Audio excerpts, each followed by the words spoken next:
GUJCTOC act હેઠળ ઉનાના વિવિધ ગુનાઓમાં સંડોવાયેલા 11 શખ્સો વિરુદ્ધ કાર્યવાહી કરતી એલસીબી ગીર સોમનાથ 111 જેટલા ગુનાઓ આચરનાર ટોળકી વિરુદ્ધ the Gujarat of terrorism and organize crime act હેઠળ કાર્યવાહી કરતી એલસીબી ગીર સોમનાથ ઉના તાલુકા શહેર અને ગામડાઓમાં ટોળકીઓ બનાવી અને પ્રોહિબિશનના મોટા જથ્થામાં ભારતીય બનાવટનું દારૂની હેરાફેરી કરતા હતા આ 11 આરોપીઓ.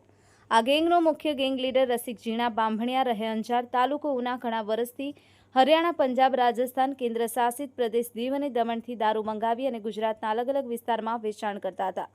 11 આરોપી પૈકી 7 આરોપી હસ્તગત જ્યારે 3 આરોપીઓ જેલમાં છે અને 1 આરોપી યોગેશ રાઠોડ ફરાર છે. ગેંગ લીડર બુટલેગર રસિક ઝીણા પર 25 ગુના નોંધાયેલા છે, જેમાં દારૂ અને દુષ્કર્મની ફરિયાદો પણ છે. આરોપીઓમાં ગીર સોમનાથ જિલ્લાના તાલાડાના જસાધારના પૂર્વ સરપંચ અરવિંદ રામોલિયા ઉપર પણ સામેલ. 11 પૈકી 1 આરોપી કેન્દ્ર શાસિત પ્રદેશ દીવના કુખ્યાત ધર્મેન્દ્ર બારૈયા પર પણ હતા. વોઇસ ઓફ ગીર ન્યૂઝ સાથે રાકેશ દવે, ગીર સોમનાથ. ગીર સોમનાથ જિલ્લામાં પ્રોહિબિશનના ગુના સાથે સંકળાયેલા કુલ 11 ઇસમો ગઈકાલે અમે એમની વિરુદ્ધમાં ગુજસીટોક દાખલ કરી છે. મુખ્ય આરોપી તરીકે રસિક બાંભણિયા છે, જે 11માંથી ટોટલ 3 આરોપીઓ અત્યારે ઓલરેડી જેલમાં છે. એ સિવાયના બાકીના જે આરોપીઓ છે એમાંથી એકને બાદ કરતાં તમામને અમે અરેસ્ટ કર્યા છે. ગીર સોમનાથ જિલ્લાના આરોપીઓ છે, અમરેલી જિલ્લાના એક આરોપી છે, એક દીવના પણ આરોપી છે. આ તમામ લોકોએ સંગઠિત ટોળકી રચી અને કુલ 111 પ્રોહિબિશનના ગુના છેલ્લા 10 વર્ષમાં આ જિલ્લામાં અને અન્ય જિલ્લાઓમાં કરેલા છે. અને એનું પ્રોહિબિશનની વિરુદ્ધમાં કડક કાર્યવાહી કરવા માટે થઈ અને આ ગીર સોમનાથ પોલીસે આ કાર્યવાહી કરી છે.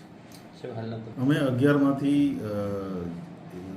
8 આરોપીઓ અમે ઓલરેડી રાઉન્ડ અપ કરી લીધા છે.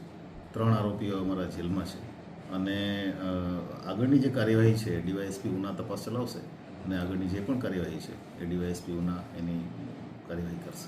સર, આજે મુખ્ય સૂત્રધાર તરીકે રસિક બાંભણિયા કરીને છે, જેની વિરુદ્ધમાં ટોટલ 25 ગુના છે.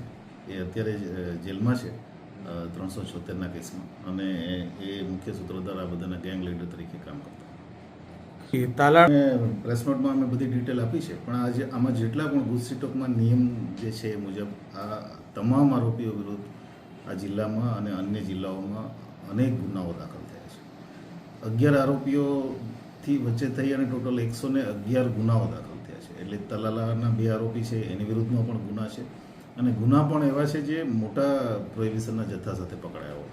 એટલે તમામ આરોપીઓનો ગુનાહિત ઇતિહાસ છે. મુખ્યત્વે ગીર સોમનાથ.